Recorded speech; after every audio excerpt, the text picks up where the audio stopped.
Hey guys, this is Sports with Dylan. It has been beautiful outside today, and it was beautiful yesterday. Hence why I didn't get this video to you guys sooner, and I do apologize. But, without further ado, John Klingberg has finally signed with the team. It feels like months, even though it's been a couple of weeks. John Klingberg signed with the Anaheim Ducks.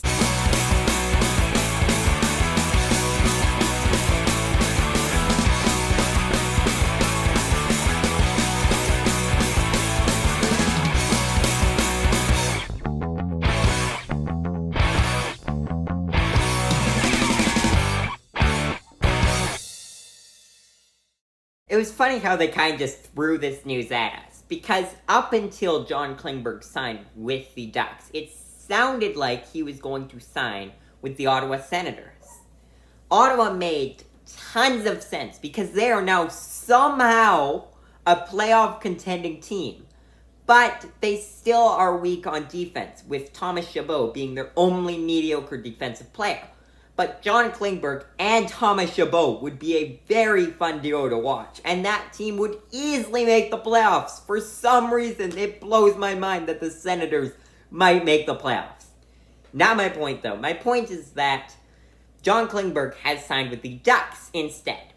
They're less of a playoff contending team. I think they have a solid roster, but Sonny Milano is still a free agent, because for some reason they didn't offer him a contract when he was a restricted free agent. So now, Sonny Milano is an unrestricted free agent. So that roster is kind of weak. They have Trevor Zegras, who's great. They have Troy Terry, who's great. But besides that, they don't have many good players. John Gibson's great, and it sounds like they have a group of great players, but they have some good players, but they don't have any superstars just yet, and the roster is extremely young. John Klingberg adds an important veteran presence to this room, which I think is very important for young teams like this, when none of their good players have made the playoffs. No one knows what it's really like, but now John Klingberg truly adds this element of being a veteran player who's been to the Stanley Cup. He didn't win, but he made it to the Stanley Cup Finals. So that is a good presence to have in the locker room. And the Ducks were also really weak on defense. They have Jamie Drysdale, who's really young and has barely played in the NHL. Tons of potential. I think he's going to be amazing. But you don't know. And he's so young, it might be amazing, but he has a couple years to go before he becomes amazing. So if they want their defense to be fine in short term, John Klingberg's perfect for that, and I think that's what they want. So they get a veteran presence and a good defensive player. I think this was the perfect deal for the Ducks, but if John Klingberg wanted to win his first Stanley Cup, he should have gone elsewhere. I'm not going to say Ottawa, because I cannot bring myself to say that Ottawa could win a Stanley Cup. That's too far out for now. What I do think, though, is that if Anaheim does what Ottawa has done, and Detroit has done, and Los Angeles has done these past couple years. Maybe not Los Angeles, because they kept most of their older roster. But Detroit and Ottawa, for sure. What they've done is they've managed to add free agents and trade for players that will make an impact. They've built their roster up young, and then they add the players that will truly make an impact once they have a playoff contending team. So I think both of those teams have done a great job of waiting till the roster's at the right point to then add the good veteran players. Not to say they didn't add a couple before, but when they go all in, they know they can make the playoffs. And I think that's what the Ducks are going to do. They might wait another year for Trevor Zegras to become the full-blown superstar he's lining up to be, and they'll wait for a couple other pieces to fall into place. But once that roster is ready, I think Anaheim is going to go all in. They have a ton of cap space, so it makes all the sense in the world if they were to go and sign so many superstars that then they're a contending team. Plus, they're set up well that a couple of the teams in their conference will be going down.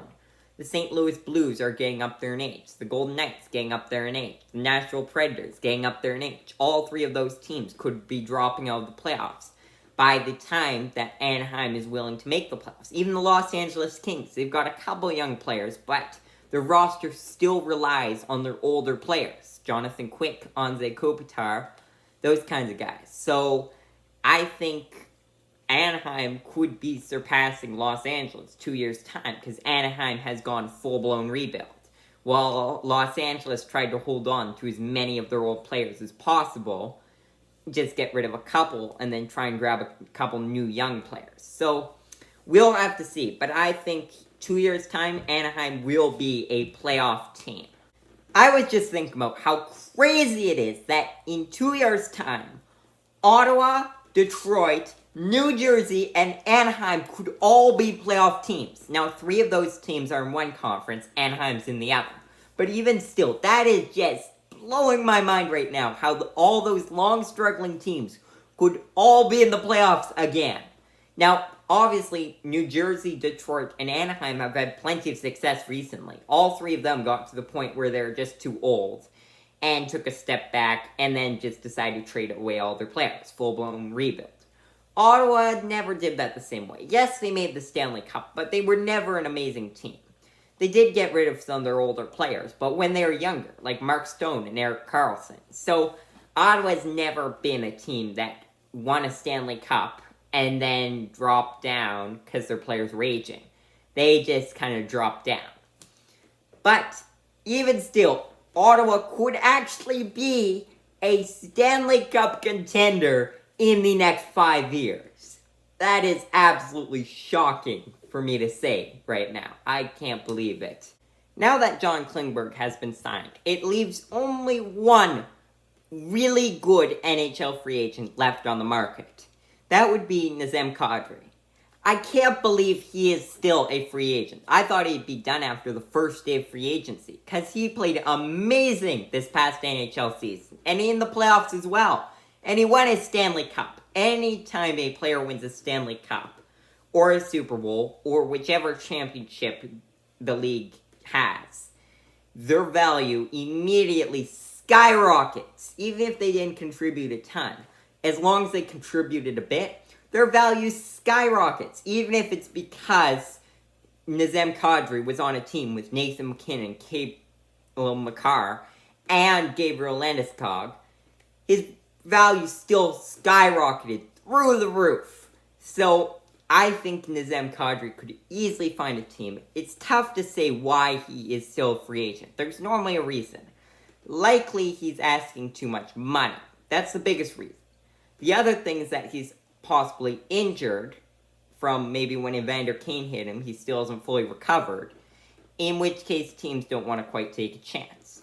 Those are the 2 main things, but we don't really know. The other possibility is that a signing is currently being approved by the NHL, and tomorrow we will see that Nazem Kadri has been signed to a certain team. My guess is Calgary, because Jonathan Huberdeau, Nazem Kadri, and Ellis Lindholm on that line 1, you could argue that's better than Gaudreau, Tkachuk, and Lindholm. So, it's tough to say, but I think Calgary would remain a playoff team with the addition of Nazem Kadri.